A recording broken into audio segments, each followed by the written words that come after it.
one thing that I want to talk about that's always a challenge for me with regards to the channel is imposter syndrome. I get it every week. I think maybe I come across confident, but yeah, I get it every week. It's subsided a lot now compared to the first 3 times I posted. I remember the first night before I posted, I couldn't sleep.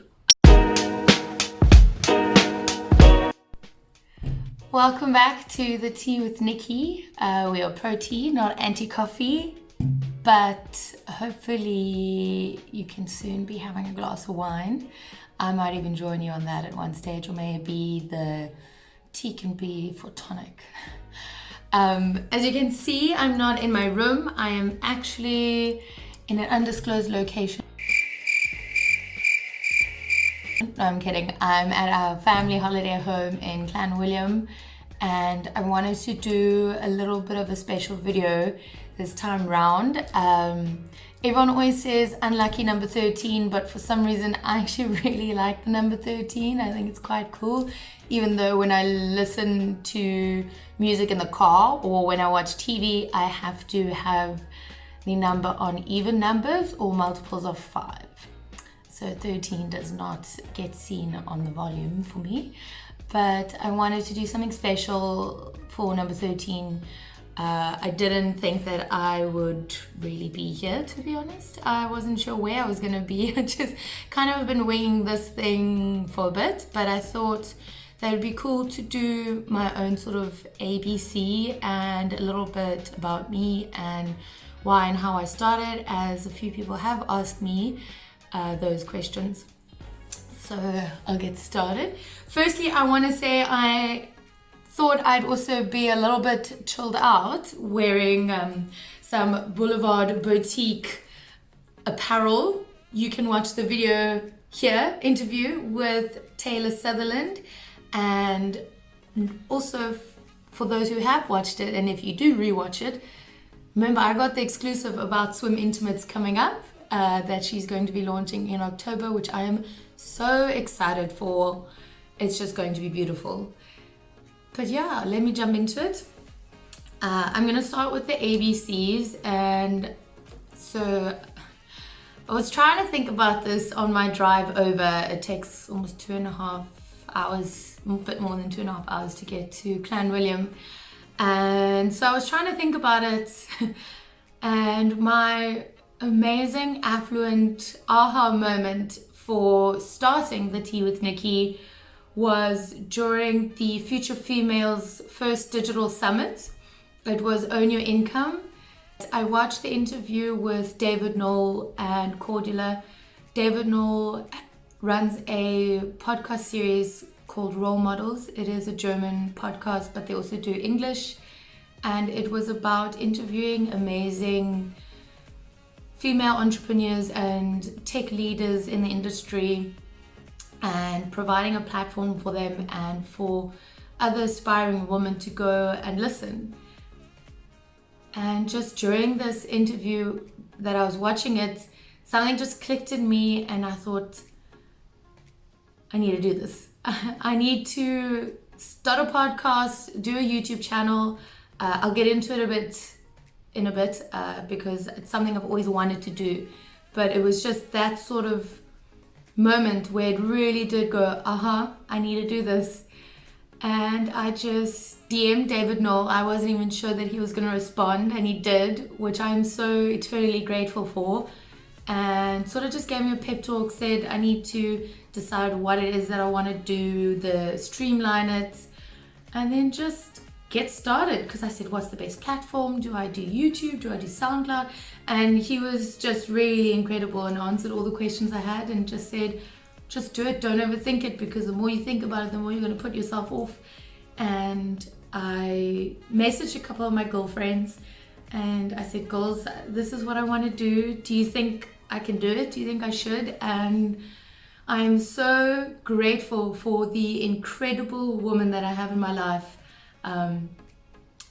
who all just said, yes, do it. Like, it makes sense, just do it. Why aren't you doing it already? Sort of thing. And also my amazing family who I've always been supportive on anything that I want to do as well, who are all like, yeah, cool, do it. Yeah, my mom sends it to all her friends all the time. Anyway, and B,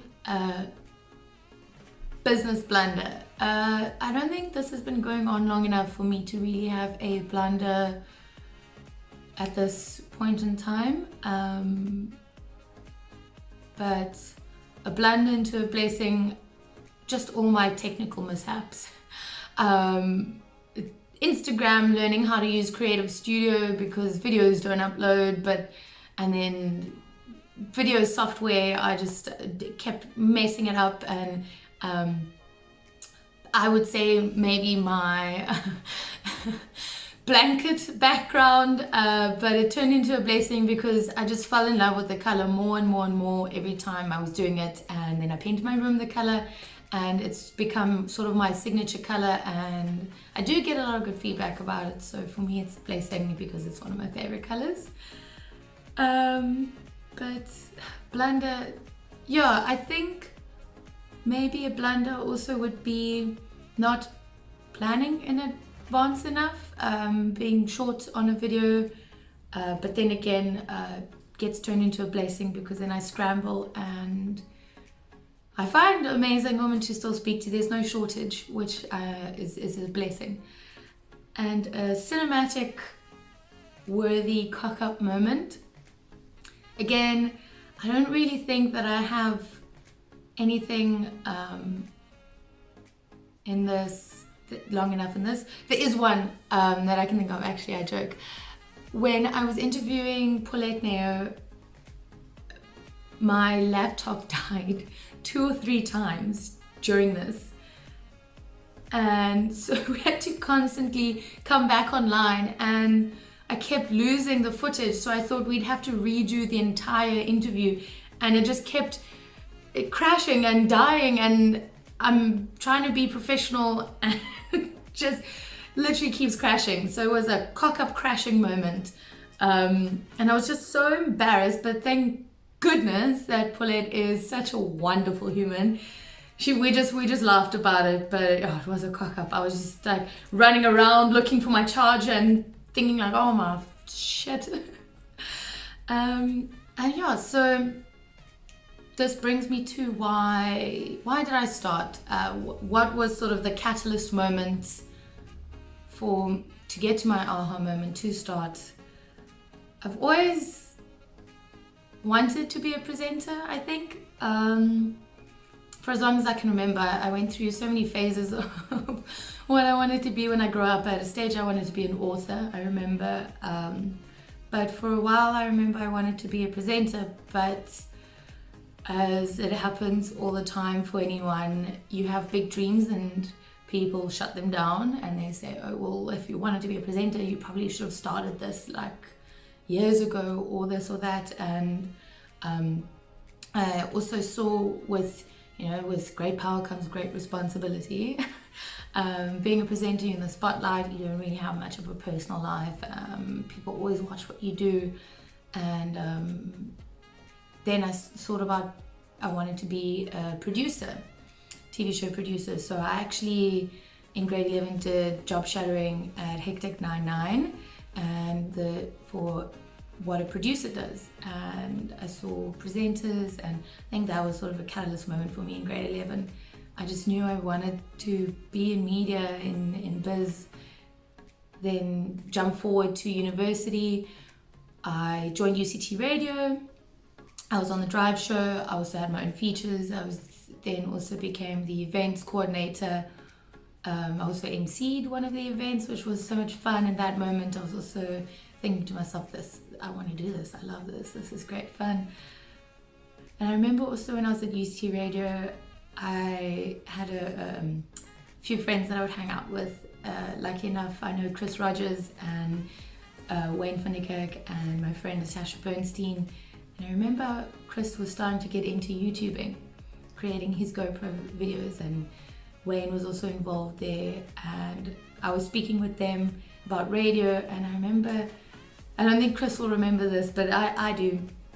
and Wayne as well, because they wanted to do something a bit different with the YouTube channels.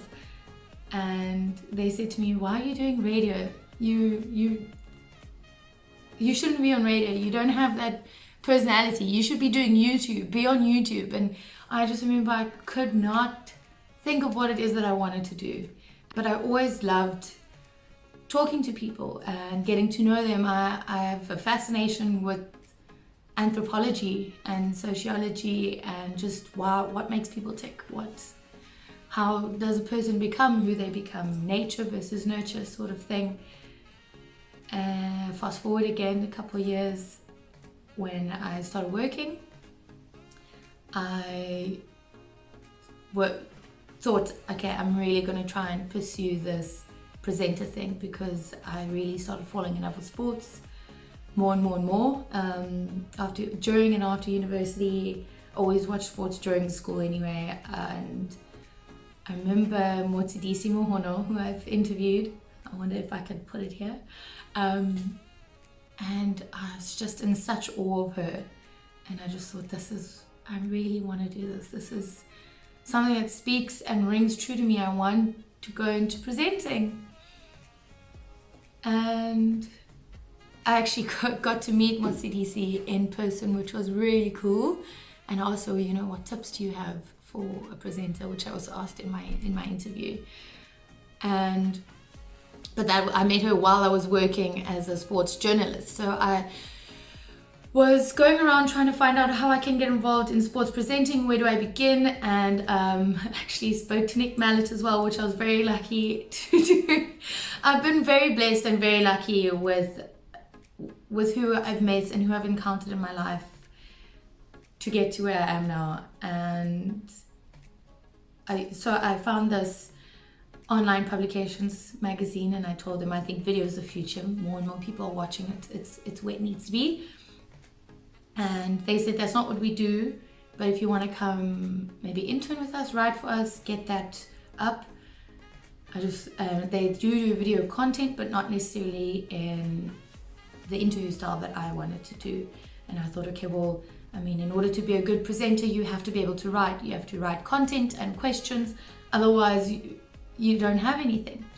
So I joined, and again, I got to write for Springboks, Cobras, Cricket SA, Western Province. I got to meet incredible athletes and create content for them, interviews. I got a lot of creative outlet and control. Is outlet the right word? Wasn't outlet, but I got to give a lot of creative direction, which was very cool. Then I left that work, and I knew I kept trying to push for more and more female content, because I said that this is where the world is going. We need to be there. People want to see more female athletes. They want to hear more. It's just more is coming, and we need to be there. And when I had left my position at this agency, I said I wanted to start a blog, and that was more in the writing sense as opposed to actual video. And then I started working as a recruiter at Salt Recruitment. It was Recruit Digital. It was just sort of something that also fell in my lap. I sent them my CV, not to go work for them, but I wanted to find a position as a project manager. And I remember my colleague, Alexander, calling me and doing the typical recruiter thing on the phone that I do now. And he says, well, my operations director wanted me to ask you, did you ever consider recruitment? And I said, no. Honestly, no, it's never been something that's crossed my mind. And he said the most wonderful analogy, which I say still today as well, is that no one wakes up and says, oh, today I want to be a recruiter. So some people say they want to be astronauts or firefighters. You don't wake up and say you want to be a recruiter. And I said, well, speak to me about it. Tell me what it entails. I came in for interviews. I met the team and everyone, and 2 weeks later I joined and haven't looked back. Very happy. I love it there. And they've been nothing but supportive on all my career goals. And when I wanted to start this and I was starting this, they were all for it as well, which was incredible. So that's the what and the why. And what I wanted to actually also speak about, because I often ask this about what does feminine leadership mean to someone, and we do talk about mental health as well, and you know, what are your challenges being in the industry. So one thing that I want to talk about that's always a challenge for me with regards to the channel is imposter syndrome. I get it every week. I think maybe I come across confident, but yeah, I get it every week. It's subsided a lot now compared to the first 3 times I posted. I remember the first night before I posted, I couldn't sleep. I was so anxious. Everything inside me was, I remember I was just so nervous and I couldn't concentrate, and it was actually just such a horrible day. I had so much anxiety and so much stress, and I was thinking, oh my gosh, what am I doing? Why am I doing this? People are going to think, who the hell is this girl? And then I thought, well, next, remember you started 2020 saying it's going to be a whole lot of who does she even think she is? Because I don't like setting New Year's resolutions. I set intentions for the year for myself. And this year I wanted to do things that challenged me, and you always hear that, but what if it doesn't work out? What if people judge me? What if this and that? And then I turn and I say, well, what if it does work? What if it is everything that I wanted and I was too scared to just try? So I've never been shy from a challenge, and everything's always evolving. And I mean, I'm a big advocate on kneeling into your emotions rather than running away from them, and acknowledge them and lean into them. And so the imposter syndrome comes, and then I think, well, why am I feeling this way? Why do I feel this way? And then you sort of realize as well that, you know, the content and what I'm doing, it's not about me. And that helps a lot, is that it's not about me. The content is about these women that I speak to. And I think back to why I started, because I wanted women, aspiring career professionals, entrepreneurs, intrapreneurs, tech innovators, industry leaders, you know, just potential to look at this and say, okay, well, these women cocked up at some point and they started somewhere, and I can be that too. And I want to encourage women to go after what they want and to not be shy of it, and to also not hold on to things, because I also say, you know, if it doesn't serve you, it doesn't deserve you. So these emotions, I also don't like saying negative emotions, because they're emotions. It's not a bad thing. If you're nervous, you care, but then you have to lean into it and say, why am I nervous? Why do I feel this way? And if it doesn't serve you, it doesn't deserve you. So why am I feeling imposter syndrome? Is it me? Is it serving me? And the thing is, again, that's what it is. If it doesn't serve you, it doesn't deserve you. So it doesn't deserve my time. Why am I feeling this imposter syndrome? So I do get it every week, all the time, every Wednesday, every Tuesday and Wednesday. But slowly but surely it's subsiding. I still get it, but again, it just means that I can. And I think it serves me in the sense, not the imposter syndrome, but the nerves, because I always want to produce the best content that I can and have these amazing women and be on the forefront of it, of what I can, and how can I get creative, and what can I do to make it better, and what do people like, what are people engaging with. And